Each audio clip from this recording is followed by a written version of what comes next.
সমাজ কল্যাণ এবং মহিলা ও শিশু বিষয়ক মন্ত্রী অধ্যাপক ডক্টর এজেড.এম জাহিদ হোসেনের মাতা মরহুমা বেগম জেবুন্নেসার রুহের মাগফিরাত কামনায় দোয়া মাহফিল অনুষ্ঠিত হয়েছে। রাজধানী গুলশানের আজাদ মসজিদে অধ্যাপক ডক্টর এজেড.এম জাহিদ হোসেনের মাতার রুহের মাগফিরাত কামনায় দোয়া মাহফিল অনুষ্ঠিত হয়।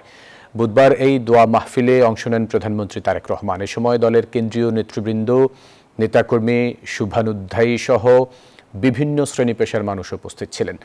দোয়া মাহফিলে মরহুমার আত্মার মাগফিরাত কামনা করা হয় এবং শোক সন্তপ্ত পরিবারের প্রতি সমবেদনা জানানো হয়। পাশাপাশি দেশ ও জাতির শান্তি, সমৃদ্ধি ও কল্যাণ কামনায় বিশেষ মোনাজাত করা হয়।